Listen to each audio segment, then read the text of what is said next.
Hello everyone, welcome to my channel. तो हमने कल जो वीडियो छोड़ी थी वो थी सेक्शन 57 पर। अब हम इसे कंटिन्यू करेंगे। सेक्शन 57 होता क्या है? सेक्शन 57 होता है punishment for personation of shareholders. अब पर्सोनेशन का मतलब क्या होता है? यानी कि हम प्रिटेंड कर रहे हैं कि हम कोई और हैं, ठीक है। पर्सोनेशन मतलब प्रिटेंडिंग समवन एल्स। सेक्शन 57 हमें बताता है कि पनिशमेंट क्या होगी उस शेयर होल्डर के लिए जो प्रिटेंड कर रहा है कि वो कोई और है। तो अब इसमें दे रखा है इफ़ अ पर्सन डिसीटफुली मतलब मिसलीड कर रहा है कि पर्सोनेट कर रहा है वो दूसरे बंदे को, ओनर ऑफ एनी सिक्योरिटीज़। क्या वो झूठ क्या बोल रहा है? ये शेयर होल्डर हमें झूठ बोल रहा है कि वो ओनर है किसी और की सिक्योरिटी का, या फिर इंटरेस्ट इन अ कंपनी, उसका इंटरेस्ट है कंपनी में, या फिर owner of any share warrant, वो ओनर है किसी भी शेयर वारंट का या फिर कूपन का इशूड अंडर दिस एक्ट। तो ये सारी चीज़ें किस में रहती हैं? सेक्शन 57 में। जब कोई शेयर होल्डर प्रिटेंड कर रहा हो कि वो कोई और है तो उसके लिए क्या क्या पनिशमेंट हो सकती है, ठीक है। And obtain attempts to obtain such security, interest, warrant, coupon और एनी मनी ड्यू। मतलब ये पर्सन क्या कर रहे हैं? ये ऑब्टेन कर रहे हैं, अटैम्प्ट कर रहे हैं किस चीज़ के लिए? कि उन्हें वो सिक्योरिटीज़, इंटरेस्ट और वारंट, कूपन मिल जाए। तो इसके लिए पनिशमेंट क्या होगी? तो इसके लिए जेल हो सकती है कम से कम 1 साल के लिए और मैक्सिमम 3 ईयर्स तक के लिए। फ़ाइन लग जाएगा मिनिमम 1 लाख से मैक्सिमम ₹5 लाख तक का। और अगर पॉसिबल हो तो दोनों ही, जेल भी हो सकती है और फाइन भी लग सकता है। नेक्स्ट आते हैं हम नोट। इसका नोट दे रखा है linked to section 38 plus section 447। वही हो गया ना, यहाँ पे फ्रॉड के बारे में, जब फ्रॉड होता है तो उस पर पनिशमेंट क्या होती है। और IPC section 416 punishable under section 419 IPC. Next है हमारा सेक्शन 58 में क्या बताता है हमें? Refusal of registration and appeal against refusal, ठीक है। अब क्या हो रहा है? रिफ्यूज़ल ऑफ रजिस्ट्रेशन यानी कि जो रजिस्ट्रेशन हुआ उसका रिफ्यूज़ल, और जो अपील करी गई अगेंस्ट रिफ्यूज़ल के उसके बारे में। यानी कि जब ये रिफ्यूज़ हो गया उसके अगेंस्ट हमने अपील की है।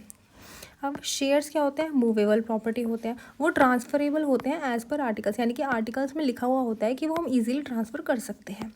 अब जब हम पब्लिक कंपनी की बात करते हैं तो शेयर्स आर फ्रीली ट्रांसफरेबल होते हैं, लेकिन प्राइवेट कंपनी में ऐसा नहीं होता। प्राइवेट कंपनी में रिस्ट्रिक्शन होती है, यानी कि रिस्ट्रिक्शन अलाउ होती है। Preemption offer to existing member first. यहाँ पे क्या होता है? पब्लिक कंपनी में शेयर्स फ्रीली ट्रांसफ़र हो सकते हैं, किसको? पब्लिक को। लेकिन अगर हम बात करें यहाँ पे प्राइवेट कंपनी की, प्राइवेट कंपनी में रिस्ट्रिक्शन होते हैं। वहाँ के जो शेयर्स होते हैं वो ओनली सिर्फ उनके एग्जिस्टिंग मेंबर्स को ही अलाउ होते हैं कि वो आपस में ट्रांसफ़र कर सकते हैं।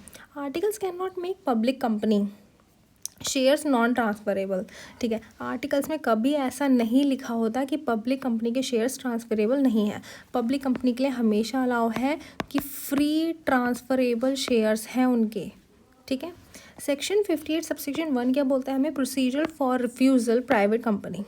यानी कि प्रोसीजर क्या होगा अगर हम रिफ्यूज़ल कर दें प्राइवेट कंपनी के लिए, तो हमें नोटिस भेजना पड़ेगा ऑफ रिफ्यूज़ल टू ट्रांसफरर और ट्रांसफरी को।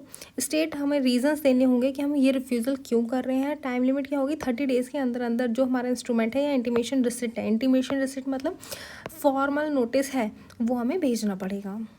नेक्स्ट आता है हमारा section 58 subsection 2 public company. Public company में क्या होता है? Securities of a public company freely transferable होती हैं, ये हमें पता है। एनी एग्रीमेंट रिस्ट्रिक्टिंग ट्रांसफ़र तो इन्फॉर्सेबल एज कॉन्ट्रैक्ट माना जाएगा। कोई भी अगर ऐसा एग्रीमेंट हो रहा है जहाँ पर रिस्ट्रिक्शन आ जाती है कि हम ट्रांसफ़र नहीं कर सकते, तो वो इन्फॉर्सेबल होना चाहिए एज अ कॉन्ट्रैक्ट। रिफ्यूज़ल क्या हो सकता है? अगर हम इस ट्रांसफ़र को रिफ्यूज़ कर दें, यानी कि शेयर्स ट्रांसफ़र हो रहे हैं one person to another person और उस पर रिफ्यूज़ल आ जाए, तो क्या होगा? अगर प्राइवेट कंपनी की बात करें तो हमें नोटिस भेजना होगा रिफ्यूज़ल की, हम नोटिस ऑफ रिफ्यूज़ल भेजना पड़ेगा और रीज़न बताना पड़ेगा 30 डेज़ के अंदर अंदर हम ट्रांसफ़र क्यों नहीं होने देना चाहते। और पब्लिक कंपनी की बात करें तो can not refuse without significant cause, यानी कि जब तक कोई सिग्निफिकेंट कॉज नहीं होगा ना, जब तक हम रिफ्यूज़ नहीं कर सकते उसको, ठीक है। फिर हमें अपील करना होगा ट्रिब्यूनल में, यानी कि अगर हम प्राइवेट कंपनी की बात करें तो अपील करना होगा 30 डेज़ के अंदर अंदर और नोटिस भेजना होगा, और 60 डेज़ के अंदर बिना नोटिस के। पब्लिक कंपनी में अपील करना होगा 60 डेज़ के अंदर अंदर रिफ्यूज़ल क्यों कर रहे हैं हम, और 90 डेज़ के अंदर अगर कोई रिस्पॉन्स नहीं आता है तो। अब ट्रिब्यूनल ऑर्डर मतलब ट्रिब्यूनल ऑर्डर करेगा कि ट्रांसफ़र या ट्रांसमिशन 10 दिन के अंदर हो जाए, रेक्टिफिकेशन हो जाए रजिस्ट्रार के अंदर, और मे डिसमिस अपील, और उस अपील को डिसमिस कर देगा। 4th पॉइंट है हमारा कॉन्ट्रवेंशन ऑफ ट्रिब्यूनल ऑर्डर, यानी कि हम ट्रिब्यूनल का ऑर्डर भी वायलेशन में मतलब वायलेट कर दें कि जो ट्रिब्यूनल का ऑर्डर है हम उसे नहीं मान रहे, तो हम पे फाइन लग जाएगा 1 लाख से 5 लाख तक का, और इम्प्रिजमेंट यानी कि जेल हो सकती है हमें 1 साल से 3 साल तक के बीच में। नेक्स्ट आता है हमारा सेक्शन 59। सेक्शन 59 क्या बोलते हैं हमसे, rectification of registrar of members, यानी कि जो हमारा रजिस्टर ऑफ मेंबर्स है इसको रेक्टिफाई करना पड़ेगा क्योंकि ट्रांसफ़र हो चुका है या वन पर्सन से दूसरे पर्सन के नाम पर शेयर्स ट्रांसफ़र हो चुके हैं, तो हमें ये कहाँ पे अपने रजिस्टर ऑफ मेंबर्स में भी रिफ्लेक्ट करना होगा। तो ड्यूटी ऑफ कंपनी की क्या ड्यूटी है, keep register updated with correct share holders detail, हमें अपना रजिस्टर अपडेट करके रखना होगा करेक्ट डिटेल्स के साथ। The name appear presume to be member even if not in reality, अब लेकिन जो रजिस्टर ऑफ मेंबर्स में नाम अपीयर हो जाएगा वही हम प्रिज्यूम कर लेंगे कि वही मेंबर है, चाहे रियलिटी में हो या ना हो, क्योंकि जो हमारे रजिस्टर ऑफ मेंबर्स की बुक्स में है हम वही मानेंगे। इफ़ नेम एब्सेंट, अगर नाम ही नहीं दे रखा तो हम ये मान लेंगे कि वो मेंबर नहीं है। सेक्शन 59 सबसेक्शन 1 में दे रखा है appeal bye aggrieved person. Aggrieved person कौन होता है, जिसके साथ गलत हुआ होता है या जिसे लग रहा है कि मेरे साथ सही नहीं हुआ, तो वो अपील कैसे कहाँ कर सकता है, ट्रिब्यूनल को और कॉम्पिटेंट कोर्ट में वो अपील कर सकता है। किन किन ग्राउंड्स पे, अगर नाम रॉन्गली एंटर्ड हो गया, यानी कि किसी पर्सन का नाम गलती से एंटर्ड हो गया रजिस्टर ऑफ मेंबर्स में, तो वो क्या कर सकता है, अपील कर सकता है कि मेरा नाम गलती से एंटर हो गया, या name omitted after being entered, यानी कि उसका नाम आना चाहिए लेकिन ओमिट रह गया उस रजिस्टर ऑफ मेंबर्स में उसका नाम रजिस्टर होना, तो वो अपील कर सकता है। और डिफ़ॉल्ट और unnecessary delay in updating register after becoming ceasing to be a member, ठीक है। अब एक पर्सन क्या है, या तो मेंबर बन चुका है या बनने वाला है मेंबर, और उसके बाद भी अपडेट नहीं करा गया रजिस्टर ऑफ मेंबर्स में उसका नाम, तो भी एक एग्रीव्ड पर्सन ट्रिब्यूनल में या फिर किसी भी कॉम्पिटेंट कोर्ट में जाकर केस कर सकता है। अननेसेसरी डिले, अगर कोई अननेसेसरी डिले हो रहा है तो वो डिफाइन नहीं है, और depend on fact of cases, यानी कि वो हम फैक्ट ऑफ केसेस के बेस पे देखते हैं। सेक्शन 59 सबसेक्शन 2 क्या बताते हैं, ऑर्डर ऑफ ट्रिब्यूनल, यानी कि ट्रिब्यूनल का ऑर्डर क्या आ रहा है, मे डिसमिस अपील, यानी कि इतना सब कुछ होने के बाद ट्रिब्यूनल अपील को डिसमिस कर देगा। ऑर्डर कंपनी को ऑर्डर करेगा कि रजिस्टर ट्रांसफ़र करे या ट्रांसमिशन विद इन 10 डेज हो जाना चाहिए, और रेक्टिफाई करे अपने रिकॉर्ड्स और रजिस्टर आउट पे करे जो भी डैमेजेस हुए हैं एग्रीव्ड पर्सन को, उसको वो डैमेजेस पे करे।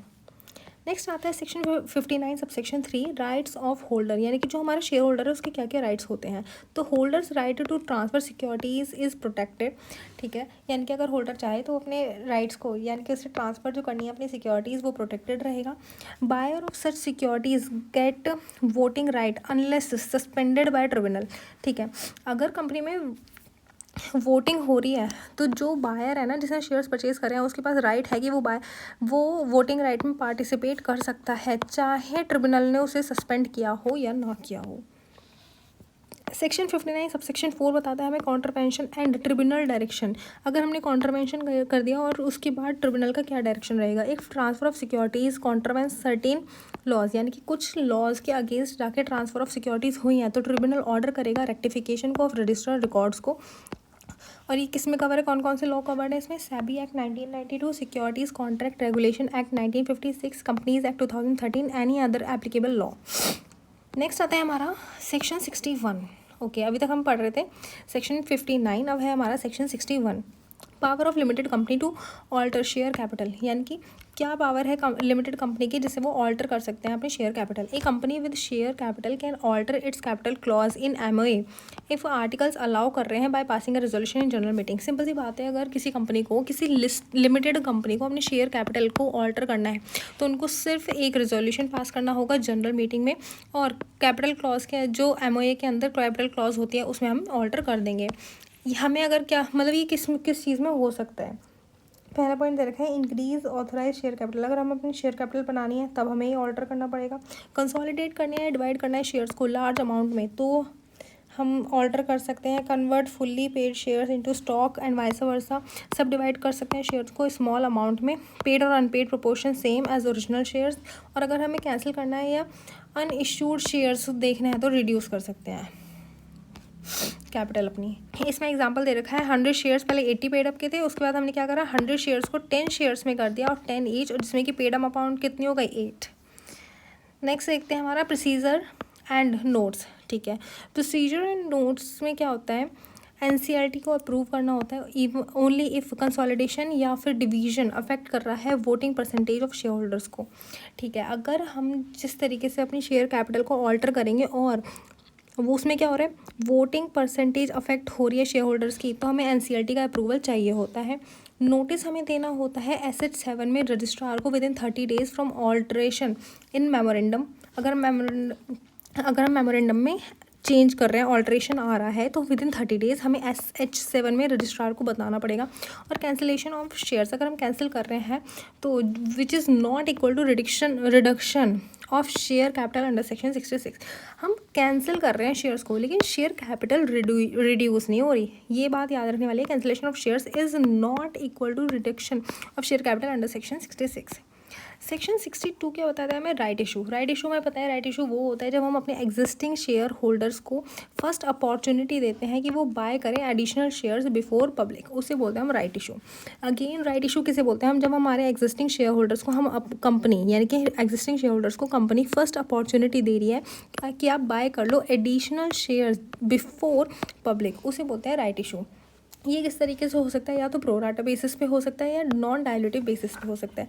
प्रोराटा में क्या होता है, उस प्रपोर्शन में यानी कि जिन शेयर होल्डर के पास जितने शेयर्स हैं उस बेसिस पे उन्हें एक्स्ट्रा शेयर्स इशू हो जाते हैं। और नॉन डायल्यूटिव में क्या होता है, no once share get reduce, यानी कि किसी के शेयर्स कम नहीं होंगे। ये होता है नॉन डायल्यूटिव, यानी कि डायल्यूट नहीं हो सकते किसी शेयर होल्डर के यानी कि डायल्यूटिव नहीं हो सकते किसी शेयर होल्डर के शेयर्स। ये होता है हमारा right issue. Usually at price lower than market price, यानी कि जो मार्केट प्राइस होता है उससे कम प्राइस पे हम अपने एग्जिस्टिंग शेयर होल्डर्स को नए शेयर्स इशू कर देते हैं। एग्जांपल दे रखा है, अगर किसी के पास 10 शेयर होल्डर्स हैं तो उसे 1 हम बोनस में दे देंगे, यानी कि 1 extra share for every 10 held. Next दे रखा है power to issue right shares. ठीक है, power to issue right shares यानी कि दे रखा है कि अगर कंपनी हमारी लिस्टेड है या फिर होने वाली है टू बी लिस्टेड, तो सेक्शन 23 सबसेक्शन 1 क्लॉज सी के अकॉर्डिंग हमें सेबी एक्ट 1992 प्लस उसके रूल्स फॉलो करने होंगे। अगर पब्लिक कंपनी है जो कि अनलिस्टेड है तो कंपनीज एक्ट प्लस उसके रूल्स हमें एप्लीकेबल हो जाएंगे। और प्राइवेट कंपनी जो कि कवर्ड नहीं है अब इन दोनों पॉइंट्स में, सेक्शन 23 सबसेक्शन 2 क्लॉज ए में कंपनीज एक्ट प्लस उसके रूल्स फॉलो करने होंगे हमें, अगर हम राइट इशू की बात करें तो। सेक्शन 62 सबसेक्शन 1 में दे रखा है इशू ऑफ फर्दर शेयर्स। ठीक है, इशू हो रहे हैं फर्दर शेयर्स, तो एक कंपनी विद शेयर कैपिटल में इशू फर्दर शेयर्स कर सकती है। ठीक है, सेक्शन 62 सबसेक्शन 1 क्लॉज ए में क्या दे रखा है, एग्जिस्टिंग इक्विटी शेयर होल्डर्स को हम दे रहे हैं राइट इशू, तो स्पेशल रेजोल्यूशन पास करना है, नोटिस देना है और offer and proportion to paid up share capital, यानी कि जितनी उनके पास पेड अप शेयर कैपिटल है उसी प्रोपोर्शन में हम उन्हें राइट इशू दे देंगे। नेक्स्ट क्या आता है, नोटिस मस्ट स्टेट। नोटिस में क्या क्या देना होगा कि नंबर ऑफ शेयर्स ऑफर्ड, हम कितने नंबर ऑफ शेयर्स ऑफर कर रहे हैं, टाइम क्या क्या होना चाहिए, मिनिमम 15 दिन और कम मैक्सिमम 30 डेज।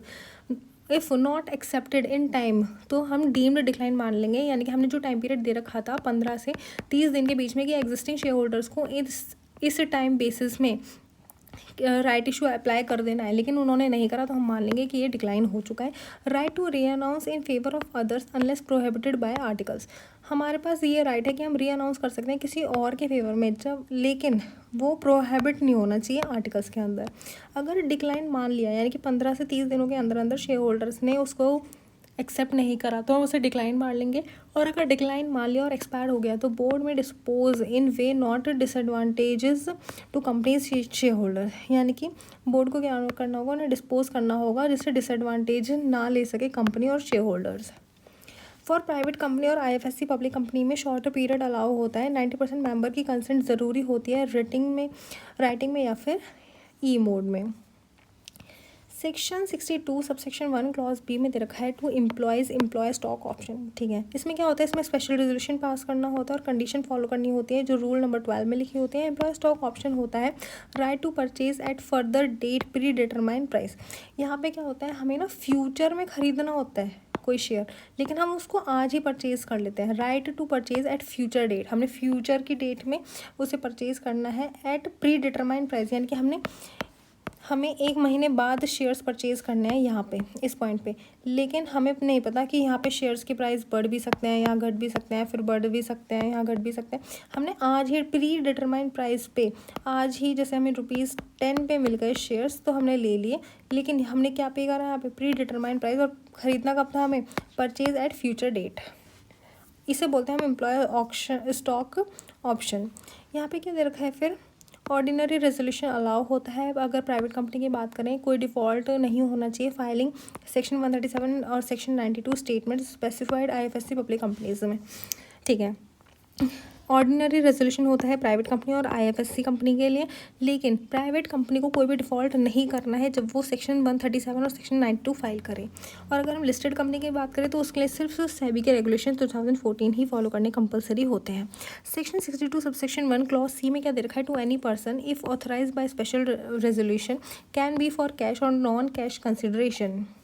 यहाँ पे क्या हो रहा है, मतलब किसी भी पर्सन के लिए है कि अगर उसे शेयर्स परचेज करने हैं तो वो उसे ऑथराइज स्पेशल रेजोल्यूशन पास करना होगा, और कैश और नॉन कैश कंसिडरेशन से भी काम हो जाएगा। सेक्शन 62 सबसेक्शन 2 में क्या दे रखा है हमें, डिस्पैच ऑफ नोटिस। अब नोटिस डिस्पैच हो रहा है, यानी कि राइट इशू का नोटिस कैसे होगा, सेंड बाय रजिस्टर्ड पोस्ट, यानी कि registered post, speed post, electronic mode, courier और any mode with proof of delivery के साथ हम नोटिस डिस्पैच कर देंगे। और ये टाइमलाइन कम से कम 3 दिन होना चाहिए before opening of the issue, यानी कि जब इशू ओपन हो रहा है उससे 3 दिन पहले हमें ये नोटिस भेजना है। अगर प्राइवेट कंपनी की बात करें तो शॉर्टर पीरियड हो सकता है, 3 दिन से कम अलाउ होगा। 90% मेंबर्स की कंटेंट ज़रूरी है, ई मोड में हो या राइटिंग में हो। सेक्शन 62 सबसेक्शन 3 में दे रखा है exception. Section 62 is not applicable on conversion.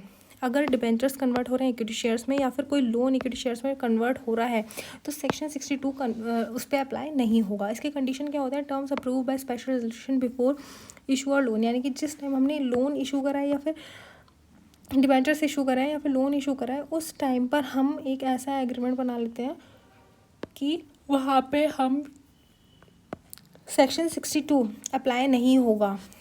किस टाइम पे, जब डिबेंचर्स और इक्विटी शेयर्स इक्विटी शेयर्स में कन्वर्ट हो रहे हो। कन्वर्जन डन होगा as per these approval terms पे।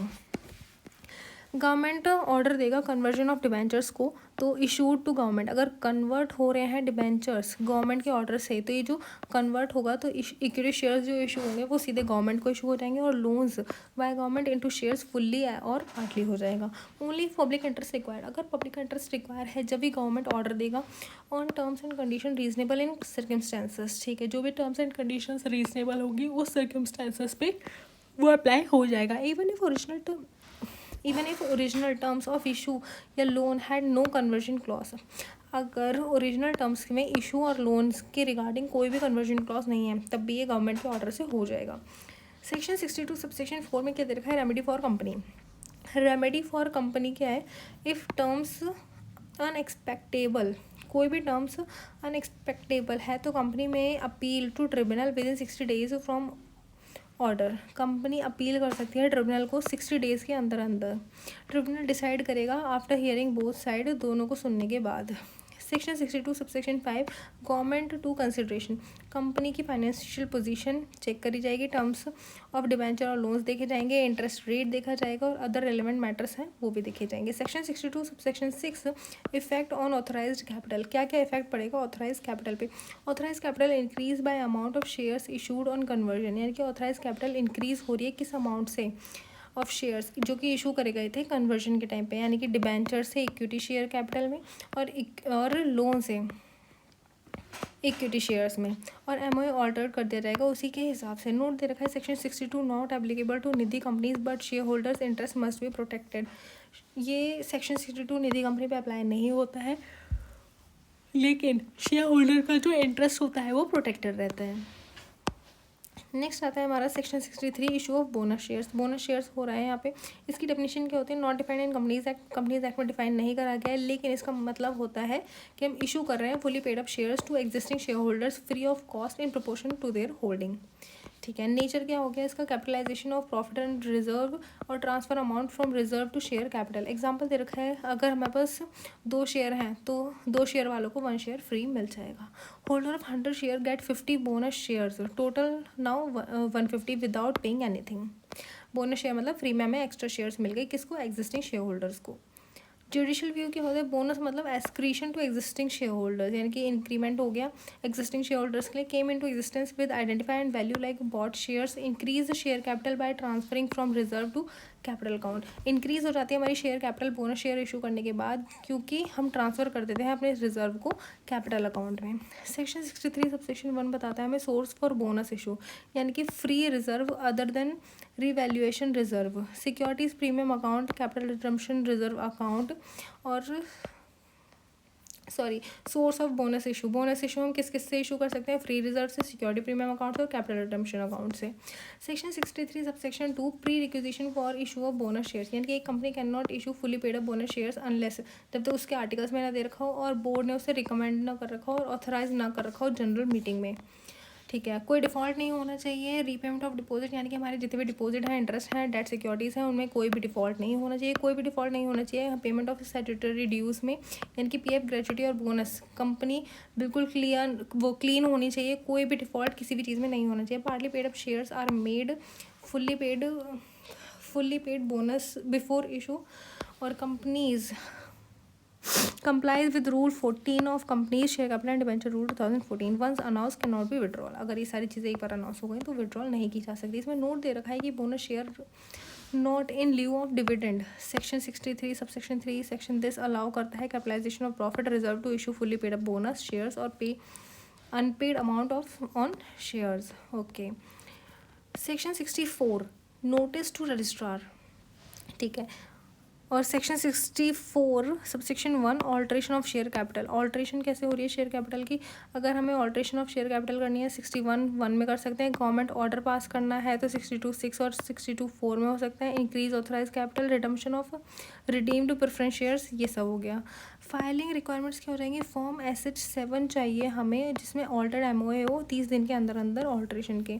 सेक्शन 64 सबसेक्शन 2 क्या बताता है, पेनल्टी फॉर डिफॉल्ट। अगर पेनल्टी हो जाए तो कंपनी को 500 पर दिन का डिफ़ॉल्ट हो जाएगा और मैक्सिमम 5 लाख तक जा सकता है, और जो ऑफिसर इस डिफ़ॉल्ट में शामिल थे उनको 500 पर दिन डिफ़ॉल्ट और मैक्सिमम 1 लाख तक का फाइन लग जाएगा। अब आता है हमारा सेक्शन 66। सेक्शन 66 क्या बताता है, reduction of share capital. Share capital हम रिड्यूस कर रहे हैं तो company allowed to reduce share capital in certain cases, deposit it reducing creditor securities require close regulation. ठीक है, यहाँ पे क्या हो रहा है, शेयर कैपिटल रिड्यूस कर रहे हैं हम। अब सेक्शन 66(1) में बताता है कि ये कब अलाउ होता है, कंपनी लिमिटेड बाय शेयर्स और limited by guarantee with share capital में रिड्यूस शेयर कैपिटल कब कर सकते हैं, जब एक्सटिंग्विश, रिड्यूस लायबिलिटी और अनपेड शेयर हो रहा है, या फिर कैंसिल कर रहे हैं हम पेड अप कैपिटल जो कि लॉस्ट हो चुकी है, और unrepresented by asset, pay off excess paid up capital not required by company. इसकी कंडीशन हो जाएंगी, हमें स्पेशल रेजोल्यूशन पास करना होगा, ऑल्टर करना होगा MOA, जिससे रिफ्लेक्ट कर सकें हम कि हमारी कैपिटल रिड्यूस हो चुकी है। हमें रीपे करने होंगे जितने भी हमारे डिपॉजिट्स थे जो हमने एक्सेप्ट करे थे, अगर हमसे हो पाया तो, इफ़ एप्लीकेबल बिफोर और without affecting interest. Tribunal confirm करेगा उसकी रिक्वायरमेंट क्या क्या है, मतलब ट्रिब्यूनल कन्फर्मेशन रिक्वायर, ट्रिब्यूनल की कन्फर्मेशन रिक्वायर होगी। जैसे एग्जांपल दे रखा है, शेयर की फेस वैल्यू थी 10, 7 कॉल्ड अप थे एंड पेड थे, कंपनी नॉट कॉल 3 बैलेंस, तो कैपिटल रिड्यूस हो जाएगी 10 से 7 पर और वो फुल्ली पेड अप माने जाएंगे। सेक्शन 66 का सबसेक्शन 2 दे रखा है हमें, issue of notice by tribunal, यानी कि ट्रिब्यूनल सेंड करेगा notice of application to central government को, लेकिन उसने पावर किसको डेलीगेट कर रखी है, रीजनल डायरेक्टर को, रजिस्ट्रार को, सेबी को और क्रेडिटर को। जो रिप्रेजेंटेशंस होते हैं can be made within 3 month of notice, no representation within 3 months deemed no objection. अगर कोई भी रिप्रेजेंटेशन नहीं हुई 3 महीने के अंदर, हम मान लेंगे कि कोई भी ऑब्जेक्शन नहीं है किसी को भी। सेक्शन 66 सबसेक्शन 3 क्या बोलते हैं, ऑर्डर ऑफ ट्रिब्यूनल, यानी कि ट्रिब्यूनल कंफर्म करेगा कि रिडक्शन हुआ है या नहीं हुआ है, और क्रेडिटर्स क्लेम करेंगे कि वो डिस्चार्ज हो गए, डिटरमाइन हो गए, सिक्योर्ड हो गए, या कंसेंट उनकी ऑब्टेन करी जाएगी। According to treatment for reduction is in accordance with section 133 company auditor must give a certificate confirming, ठीक है। तो कंपनी के ऑडिटर से हमें सर्टिफिकेट मिल जाएगा जिसमें वो कंफर्म करेगा कि जितने भी कंप्लायंस थे वो कंप्लीट हो चुके हैं। सेक्शन 66 सब सेक्शन 4 बताता है पब्लिकेशन ऑफ ऑर्डर, यानी कि जो हमारा ऑर्डर है हम उसे पब्लिक कर देंगे। कंपनी मस्ट पब्लिश, कंपनी को पब्लिश करना होगा ट्रिब्यूनल का confirmation order in the manner directed by tribunal, यानी कि जैसे ट्रिब्यूनल कहेगा उस तरीके से उसे हम ट्रिब्यूनल के ऑर्डर को पब्लिक कर देंगे। सेक्शन 66 सब section 5 delivery of order to register, ठीक है। Delivery of order to register कैसे होगा? 30 दिन के अंदर अंदर जैसे हमें रिसीव हो जाएगा ट्रिब्यूनल का ऑर्डर तो हम फाइल कर देंगे आरओसी को कि कितनी अमाउंट है शेयर कैपिटल की, नंबर ऑफ शेयर्स जो कि डिवाइड हो चुके हैं, अमाउंट ऑफ ईच शेयर और amount deemed paid upon each share. ROC क्या करेगा? इशू कर देगा सर्टिफिकेट। सेक्शन 66 सब सेक्शन 6 क्या बताता है? This section does not apply to buyback under section 68, ये सेक्शन अप्लाई नहीं होता बायबैक के टाइम पे। सेक्शन 66 सब सेक्शन 7 क्या बताता है? लायबिलिटी ऑफ अ मेंबर क्या हो सकती है, यानी कि मेंबर्स लायबल टू पे difference between amount deemed paid and amount actually paid on shares, यानी कि कितनी उन्होंने पे करनी चाहिए थी और कितनी उन्होंने पे करी है, उसके बीच की जो अमाउंट होगी वो मेंबर्स की लायबिलिटी बन जाएगी। नेक्स्ट आता है हमारा सेक्शन 66 सब सेक्शन 8 क्रेडिटर्स नॉट लिस्टेड, ठीक है। If creditors entitled to object is not listed in creditors list because he ignore proceeding और nature of interest not known, क्योंकि क्रेडिटर्स को पता ही नहीं था ना कि प्रोसीडिंग्स चल रही है, वो इग्नोर हो गए और नेचर क्या था उनका, इंटरेस्ट नॉट नोन, कि उनको जानने की ज़रूरत नहीं है। And company defaults it's consideration a default under insolvency and bankruptcy code 2016। Section 66 सब सेक्शन 9 क्या बताता है? राइट्स अमंग कंट्रीब्यूटरीज रिमेन अनअफेक्टेड, यानी कि जिस टाइम पे कंपनी वाइंड अप होती है उस टाइम पे जो कंट्रीब्यूटरीज होते हैं उनके राइट्स अनअफेक्टेड रहते हैं। सेक्शन 66 सब सेक्शन 10 लायबिलिटी ऑफ ऑफिसर्स क्या होता है? लायबिलिटी ऑफ ऑफिसर्स यानी कि जिन ऑफिसर्स ने कुछ गड़बड़ कर दी होती है, डिफ़ॉल्ट कर दिया होता है, उनको पनिशेबल होते हैं अंडर सेक्शन 447 अगर कोई ऑफिसर जानबूझकर या फिर name of creditor entitled to object और मिसरिप्रेजेंटेशन डैट क्लेम, किसी क्रेडिटर के नाम पे डैट क्लेम कर लेता है तो वो गलत माना जाएगा। और अबेट्स और is privy participation with interest in matter to such concealment misrepresentation, यानी कि इनक्रेज कर रहा है। अबेट्स मतलब एनकरेज और इनसाइड क्राइम, यानी कि जानबूझकर एनकरेज करा जा रहा है कि आप मिसलीड करो, कंसीलमेंट करो या फिर मिसरिप्रेजेंटेशन करो, तो उसके लिए ऑफिसर जो हो जाते हैं लायबल। अब है हमारा सेक्शन 67। आई नो इस वीडियो को मैंने बहुत सारे पार्ट्स में कट कर दिया है, लेकिन यहाँ से हम पढ़ेंगे नेक्स्ट वीडियो में। तो किसी भी स्टूडेंट को कोई भी प्रॉब्लम या डाउट आ रहा है तो प्लीज़ कमेंट सेक्शन में ज़रूर बताएं। Do like, share and subscribe the channel. Thank you.